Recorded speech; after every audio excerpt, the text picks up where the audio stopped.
آئیے میں آپ کو ان کے صرف ایک شاگرد مولانا عبدالجلیل سامرودی صاحب کا تعارف کرا دوں، جن کے متعلق ان کے ایک کتاب الامر الرشاد لمؤلف القول السداد میں علماء نے لکھا ہے کہ شیخ الاسلام علامہ ابو عبد الکبیر محمد عبدالجلیل السامرودی فرید زمانہ فی العلم والفقہ وعلم الرجال والتاریخ، 14ویں صدی کے بے نظیر محدث، صاحب زہد و تقوی، علم حدیث و فقہ کے حد درجہ کا ملکہ رکھنے والے، ضب عن الشرعیہ کے خاطر کسی کی ملامت کی پرواہ کیے بغیر حق کو برملا بیان کر دینے والے، جید اہل حدیث عالم دین، بے شمار معاصرین اہل حدیث علماء نے آپ سے استفادہ کیا۔ اکثر بڑے بڑے علماء مسائل کی تحقیق میں ان سے رجوع کرتے تھے۔ مولانا ابو القاسم سیف بنارسی محمدی رحمۃ اللہ علیہ بہت ہی بڑے اور مشہور عالم ہندوستان کے گزرے ہیں۔ انہوں نے مولانا عبدالجلیل صاحب سامرودی کو خط لکھا تھا، جو کہ مورخہ 2 نومبر 1945 میں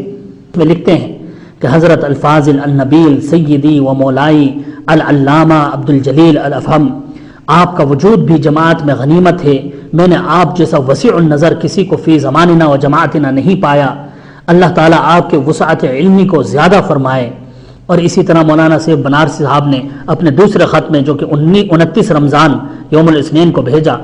اس میں لکھا ہے 3 رسالے آپ کی خدمت میں حسب وعدہ بھیجے ہیں۔ تیسرا میرا اس خطبے کا جواب ہے جسے دیوبند نے شائع کیا ہے اور نام تحقیق اہل حدیث رکھا ہے۔ اس غرض سے آپ کی خدمت میں بھیجا ہے کہ آپ دونوں کو بغور ملاحظہ فرما کر دیوبندی رسالے پر ایک حاشیہ تحریر فرما دیں، جس میں کافی مواد جمع ہو، جس طرح بھی آپ مناسب سمجھیں۔ ہدایت مرحمت فرمائیں، مواد سے میری مدد فرمائیں۔ اسی طرح خطیب العلماء مولانا عبدالرؤف رحمانی جھنڈا نگری رحمۃ اللہ علیہ اپنے خط میں، جو کہ مورخہ 22 اگست 1957 میں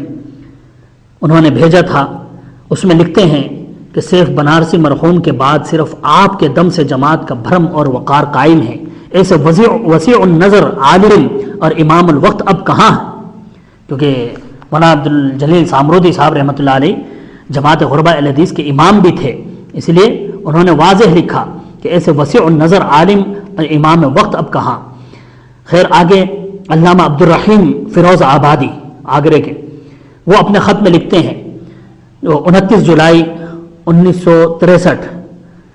میں انہوں نے جو خط لکھا تھا، اس میں لکھتے ہیں کہ جلسہ اہل حدیث فیروز آباد کے موقع پر میں نے آپ کے تعلق سے سوال کیا علماء جلسہ سے، تو کہا گیا کہ ہندوستان اور پاکستان میں قرآن و حدیث اور فقہ کا صرف ایک ہی عالم ہے، اس کے علم اور معلومات کا اندازہ نہیں، فروعات میں ان کا میل نہ اہل حدیثوں میں کوئی ہے نہ حنفیوں میں، وہ تو سامرودی ہی ہیں۔ جن کے تعلق سے مولانا قاضی محمد اسلم سیف صاحب فیروز پوری اپنی کتاب تحریک اہل حدیث تاریخ کے آئینے میں صفحہ 477 میں، جو کہ مطبوعہ الکتاب انٹرنیشنل نئی دہلی کی مطبوعہ ہے، اس میں لکھتے ہیں کہ مولانا سامرودی اپنے وقت کے بہت بڑے محدث، محقق، فقیہ، مستحضر فی العلم عالم دین تھے۔ اہل علم و مسائل کی تحقیق میں ان سے رجوع کرتے تھے۔ آگے لکھتے ہیں نہ صرف سوراشٹر بلکہ پورے بر صغیر میں ان کے علمی اثرات تھے۔ ان کے تحقیقی ذوق کی عظمت کو عرب کے علماء بھی تسلیم کرتے تھے۔ ان کو اللہ تعالیٰ نے علمی طور پر بلند مقام اور عالمی شہرت دی تھی۔ جی ہاں، یہی سامرودی صاحب اپنے استاد کے متعلق کہتے ہیں، یعنی مولانا عبدالوہاب محدث دہلوی رحمۃ اللہ علیہ کے بارے میں مولانا عبدالجلیل سامرودی صاحب لکھتے ہیں، دیکھیے ہفت روزہ الاعتصام میں، جس کے مدیر مولانا اسحاق بٹی صاحب رحمۃ اللہ علیہ تھے، اس کے خصوصی شمارہ حجت حدیث نمبر میں مولانا عبدالجلیل سامرودی صاحب کا تعارف ان کی اپنی زبانی، یہ ہیڈ لائن باندھ کر یہ مضمون چھپا تھا، اس کے صفحہ نمبر 9 میں آپ دیکھیں کیا لکھ رہے ہیں مولانا عبدالجلیل صاحب سامرودی کے الفاظ: اس ناچیز نے علم دینی کو محض ایک ہی ہستی سے حاصل کیا ہے جس کا ہند میں کوئی ثانی نہ تھا۔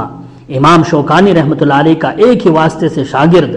مولانا عارف باللہ عبداللہ غزنوی کے شاگرد رشید حضرت مولانا ابو محمد عبد الوہاب ملتانی رحمۃ اللہ علیہ۔ یہ مولانا عبد الجلیل سامرودی رحمۃ اللہ علیہ خود اپنا تعارف کرا رہے ہیں اور اپنے استاد کا۔